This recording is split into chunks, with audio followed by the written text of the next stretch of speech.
I haven't done a Tafo tip in a while, and I figure that since we're interviewing people for jobs at work, one of the questions that we always ask is, what would you have told your younger self?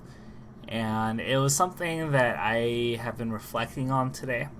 And I think the main thing I would tell myself is that I could do it. And the main reason why, I know this sounds really cheesy, was that back in college, I didn't really have much confidence in myself. I didn't believe I could do much, and even when I was applying to internships or jobs or whatever, I never believed I could do it or get the job. I never really thought I was valuable enough or that I brought enough value.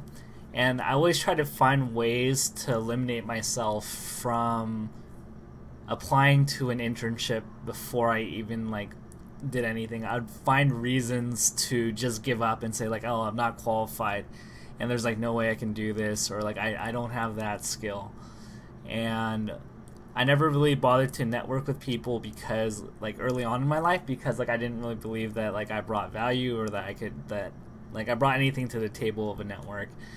And I would disqualify myself from things. Not only that, I would disqualify myself from learning new things too, and I think that hindered me a lot as a person.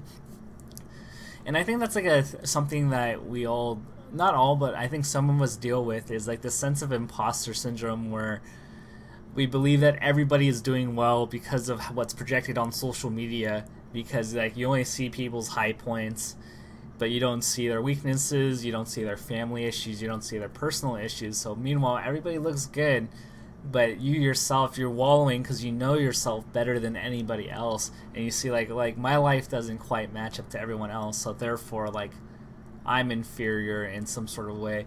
And so I guess this is my advice to you. Just go out there and do it. And I think, if you're not quite there into the confidence, just, fake it till you make it. It's one of the things that I've been living by.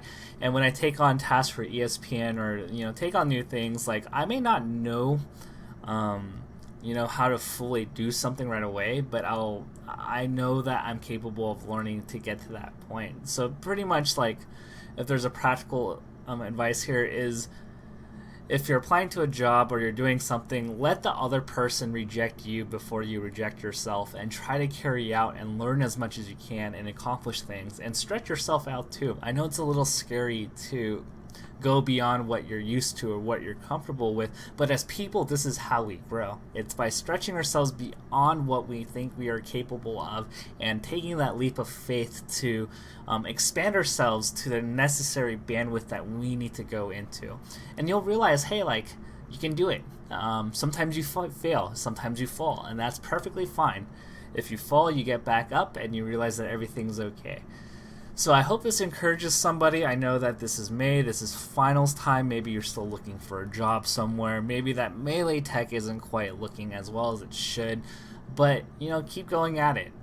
Keep going. And you never know what, you can accomplish. And so a lot of my opportunities, even my job with NASA, I got, because of a curiosity. I don't know rocket science fully. I'm never going to know. But I said, hey, I want to give this a shot. If they reject me, they reject me, and that's fine. But I'm not going to let myself reject myself. I'm not going to reject myself from doing things. And that's how I've been carrying my life in the past 4 to 5 years, and that's how I've actually been getting a lot of opportunities. And I'm learning every day. I'm not perfect. My commentary is still average. But hey, I'm learning and I'm having fun with it. And that's all that really matters at the end of the day. So I hope this is encouraging to anybody. So good night.